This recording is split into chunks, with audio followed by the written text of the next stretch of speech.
But the moral of the story is this coach prepared me for life through constructive criticism and outright honesty. He would look me in the eyes and tell me the things I'm not good at, what I need to work on, and what I need to do. Yeah.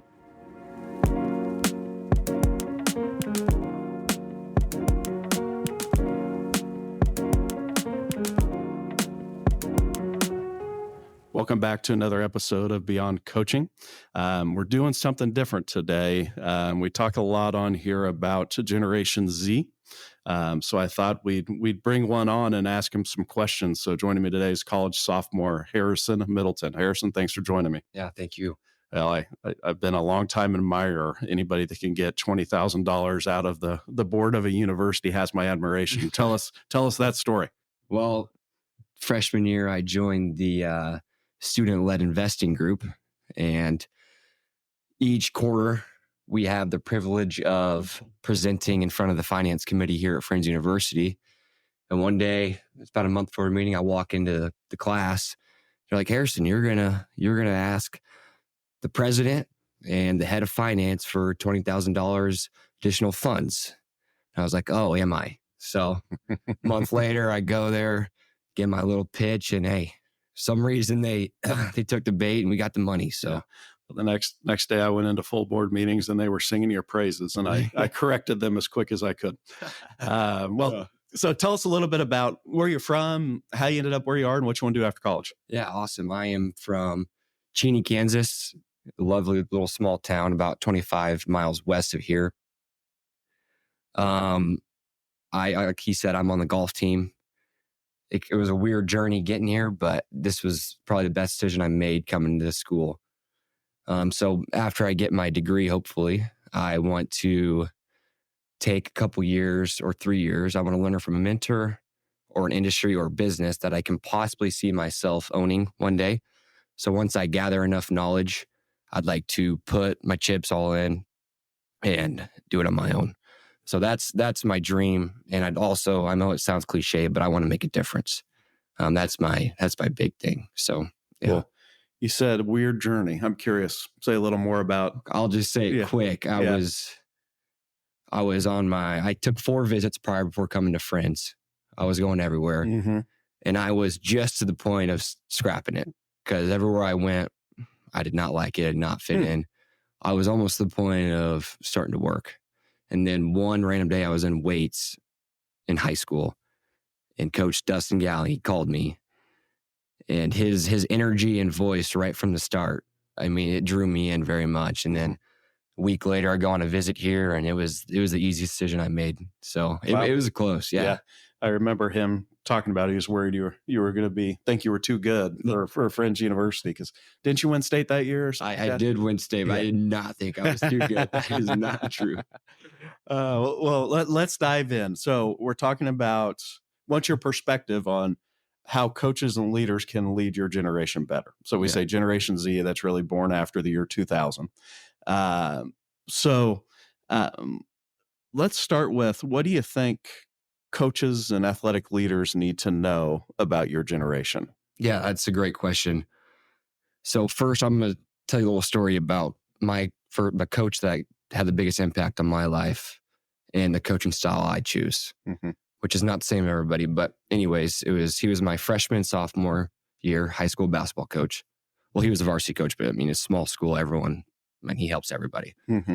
So going into freshman year, I'm small, right? Pretty weak, defense skills bad, but I've been playing basketball my whole life. I can shoot the rock. But from the first day at practice, this guy, I mean, some would call what he did to me verbal abuse or like emotional abuse. But I mean, it's not really. He would just, the texts about how weak I am, that I'll probably never play varsity unless I get my butt in the weight room and I study film on defense. So, sure, it made me a little angry, but I channeled that anger into hard work. I wanted to prove to myself, and I want to prove to him that I am good enough to play at this level. So he prepared me in a huge way, and he never told me he cared, really. He always told me good job after I did something great, but I knew deep down he cared, because after practice, he would stay with me and work too. But it was nonstop. He was like, you can't guard your own shadow. I'm like, all right, man, whatever. But the moral of the story is this coach prepared me for life through constructive criticism and outright honesty. He would look me in the eyes and tell me the things I'm not good at, what I need to work on, and what I need to do. Yeah. And go ahead. I'm curious how your parents reacted to that, because in my role sometimes Yeah, I get calls from parents when coaches coach exactly. kids hard. And often I don't think it's inappropriate, but that the hard coaching, but parents have more difficult times sometimes than See, kids. I would say, I don't remember too much, but definitely it hurt my mom, Mm-hmm. because I mean, everyone knows the coach though. I mean, they were kind of friends. Yeah. So I respected him more for treating me like that, even when my parents and him are friends. But my dad's like, yeah, I mean, Toughen up, dude. yeah, like, come on, like, what he's saying is not, Yeah. it's not false. Mm-hmm. Like, put the work in and it'll show. Yeah. Tell me about, so you had that style. Your coach now, Dustin, would be the exact opposite style in Yeah. some ways. How is that connected with you? Describe his style to people, and then how that's worked with you specifically. Coach is 100% very loving. Mm. He is an incredible guy. It was just last week. I had a question about religion, and he got so excited. He took me to Freddy's for lunch. We sat down, talked an hour about it.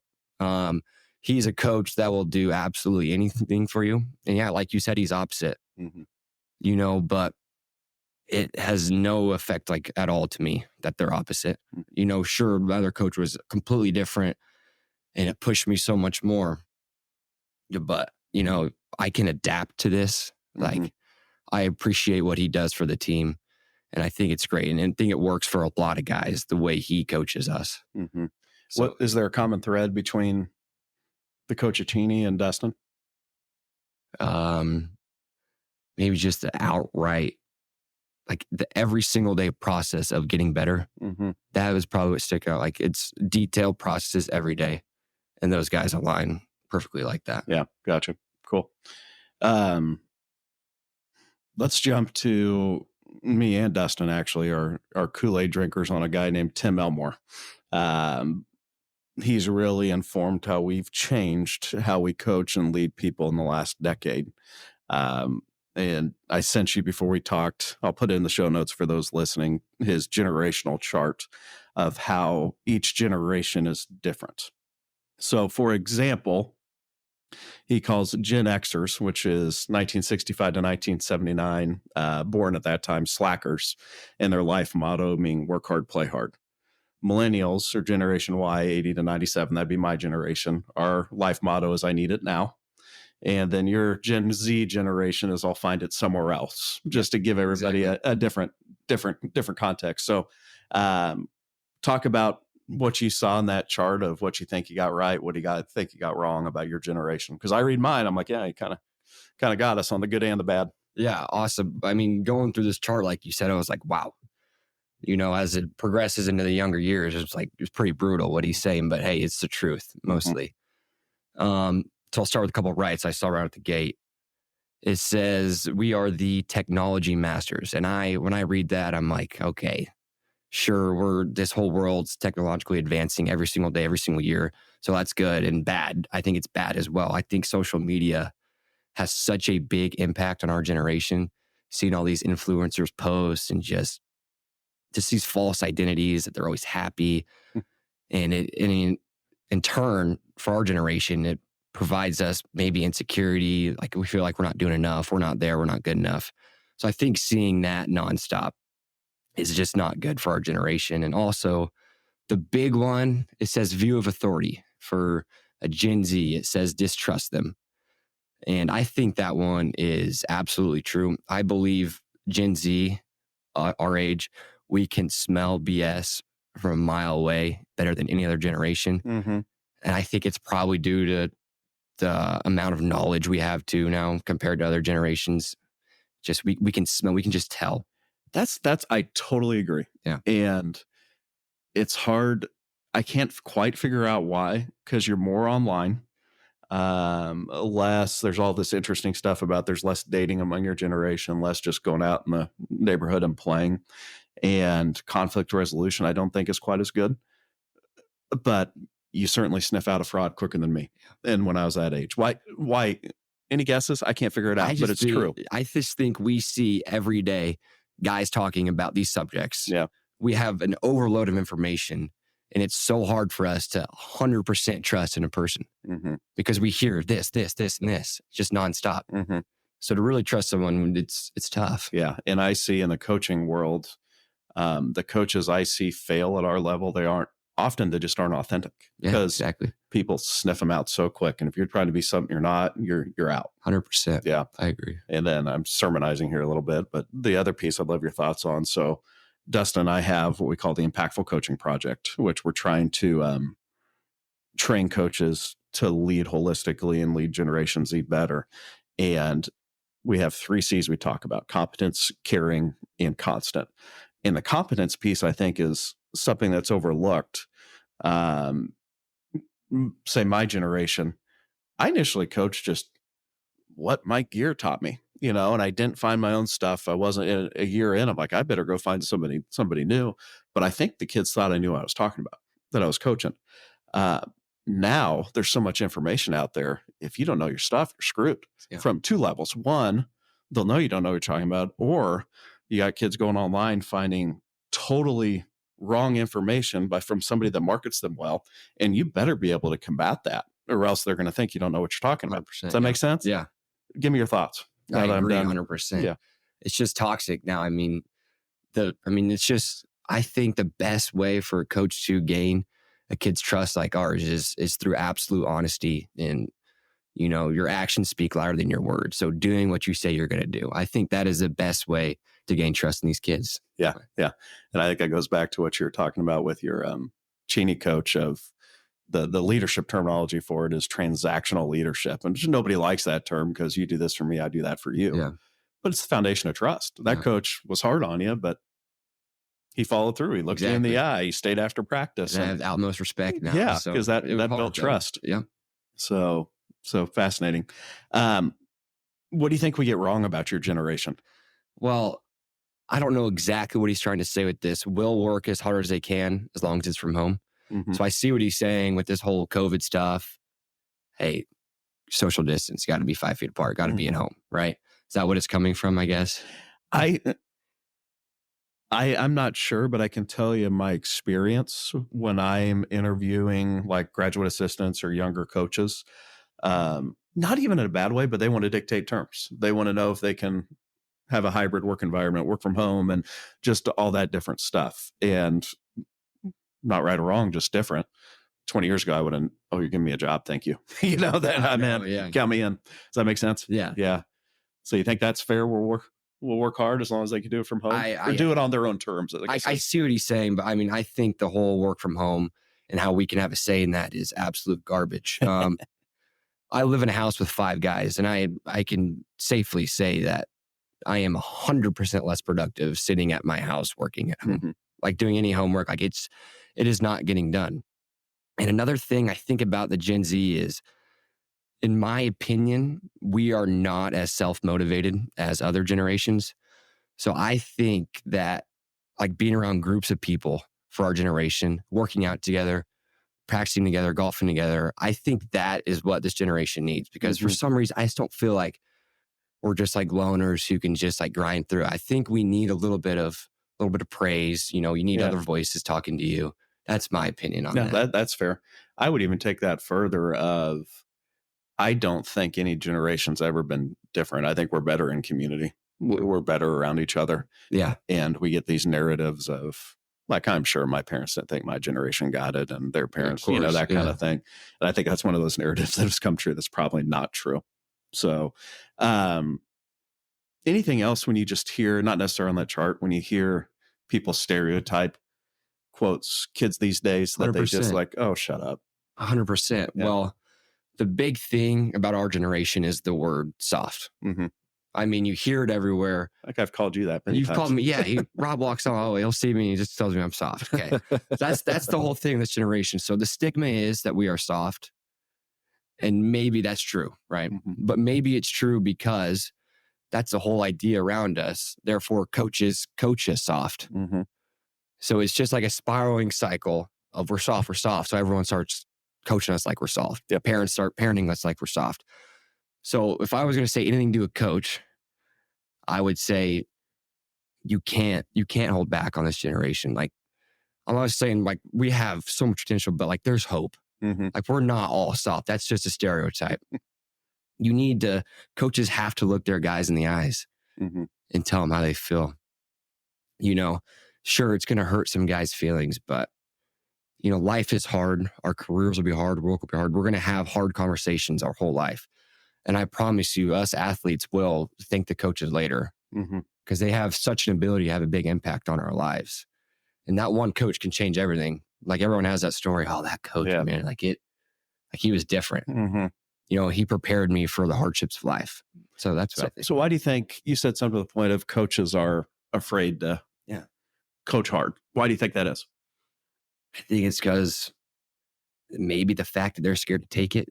Society, it's almost like society frowns upon that style of coaching anymore. Like it's almost abuse, which maybe that's why everyone calls us soft now, is because we're not coached like that. See, I'd argue with you there, where I think one thing I like about your generation is they're demanding to be treated with respect. And I think you can coach hard with respect. Yeah, cool. I think that's something we may have missed before. Does that make sense? Yeah, that does. Agree, disagree? Yeah, agree. Yeah. Respect, 100%. Yeah, because F-bombing kids and screaming at them or whatever, that just doesn't make sense. I don't think that's what you're saying. No, but I'm just,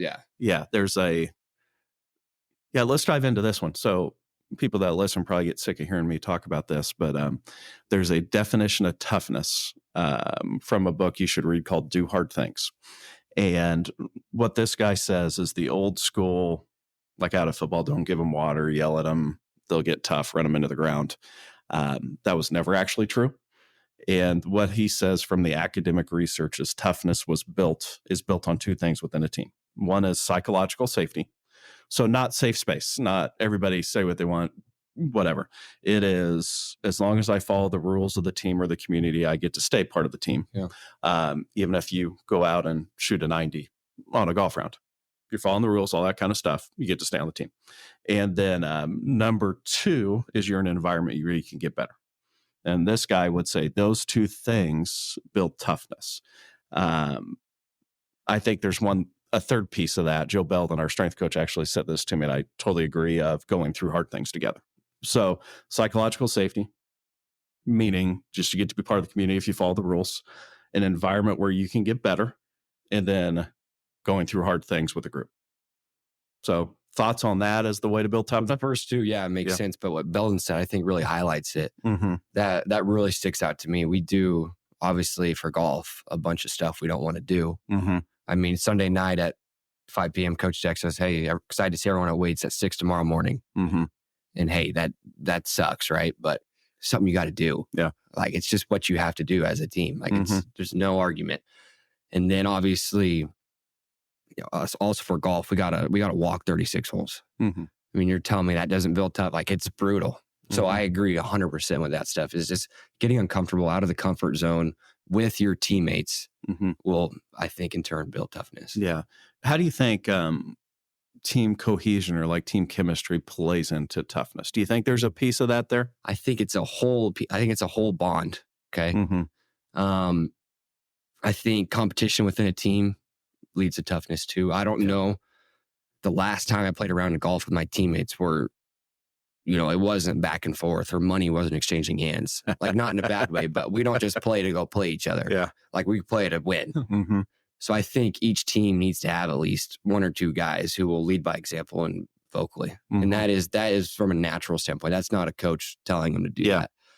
And the great thing about our team also is we are always together outside of golf. I think that's where like the real connections and bonds are made outside of the sport. You really get to know them. So we're playing pickleball, watching sports, eating dinner. Like, it doesn't matter what it is. But yeah, I think good winning teams have a bond like no other, in my opinion. Well, make sure everybody knows if you hurt yourselves playing pickleball and can't compete, I'm going to cut your scholarship. Enough. Yeah. So how can they say that the best led teams are player led. Totally agree. But that doesn't happen without some leadership from the coach and cultivating the right environment. And there's a lot of years where you may not have that leadership. So what advice do you have to coaches of how do you cultivate that team chemistry, that environment where guys are challenging each other? I mean, it's just, it starts at practice, obviously, I think. I mean, it's these little drills and just the nonstop processes. You gotta send the guys out there. You gotta make them compete, Mm-hmm. in my opinion. Yeah. How do you build trust with that? What is that? Is there anything that you've seen done or you think would be helpful? Because I've also seen teams turn to where it's so cutthroat competition that the dudes hate each other. So yeah, I mean, there's got to be a balance, right? Yeah. Like when I was a freshman and sophomore year, I played a little varsity my sophomore year, so I Mhm. had practice with them. Talking basketball. Basketball, Yeah. sorry. And I mean, every day at practice, it was cutthroat. It was Yeah. 1v1. I mean, loser runs. Yeah. If you lose, you get punished. Mm-hmm. But like always, in the locker room after practice, it was, like nothing ever happened. It was friendships. Mhm. I don't know the exact reason, but Yeah. I think you might have that natural personality that can do that for a team. think so. Yeah. Well, I appreciate that. Pretty likable, kind of goofy. Well, maybe Right, I imagine you're pretty good at basketball. I don't know. Some days, not all. So I'm curious what else when you look at, and then we'll go to the rapid fire rounds. When you're evaluating coaches, you're observant, you're seeing coaches, even teachers. What other advice can you give them of, dude, here's how to connect with us better, how to lead us better? I mean, I think the easiest thing is giving praise where praises need to be given. Yeah. When a player, when a student does something well, walk up to him, look in the eyes, and say, "I'm proud of you. Good job." Yeah. That is the easiest way, in my opinion. Like, there's no. I mean, sure, I talked a lot about how coaches should not hold back on us. Yeah. But none of this works without praise. Mhm. I mean, especially with us, there has to be praise. Yeah. So We do this deal in the athletic department, and everybody at friends. They roll their eyes until they're the one, and then they love it. But it's called the spotlight drill. You ever heard of this? So essentially, you pick one person to affirm, and we're at a department meeting, 20 people in the room, and like I'd stand up, then I'd make you stand up, and I look you in the eye, I say your name, and I affirm something about you that's not related to your job. And then other people do, and 4 or 5 people stand up, say something, and we move on. And everybody rolls their eyes when they're new until they're the one that gets spotlighted, and then they're in tears. I think that's human nature. People like being affirmed, whether they try to say they don't, but they do. everyone does. Yeah. Deep down. What about conversely, in terms of providing criticism or critique? Any advice for people? I said earlier, like, that's huge. I mean, we can't ignore that. We have to. We're going to have those hard conversations. Mm-hmm. It can't come from an F-bomb standpoint. Yeah. It's got to be an eye to eye. Hey, man, like, you're doing X bad. Mm-hmm. Take a little time and work on it. Like, it's not the end of the world. You can get better at this. Like, it's just not screaming, not yelling, just in a calm manner voice. Be like, dude, like, what are you doing? Mm-hmm. What about one thing? So I coached baseball for a decade at the college level. And one thing I don't miss about it is I feel like once a week I'd lose my emotions, say something I regretted, have to go back and apologize. Yeah. What advice do you have to a coach when they know they screw up, and they have this tirade or they say something they regret? Any good advice other than go back and apologize? I mean, Coach Gallion is the best at that. I've probably heard him say 2 cuss words, maybe, and I've been here for 2 years. Yeah. We'll talk about that after the show. Take care of him. Yeah. And both times he 100% apologized. I mean, he is the prime example of that.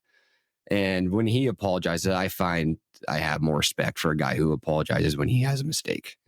That's well said. But yeah, I think when you can admit you're wrong. I mean, I will not bash you for that. I don't know many people that will bash you for that. Exactly. It's like, oh, I appreciate that. Yeah. I screw up too.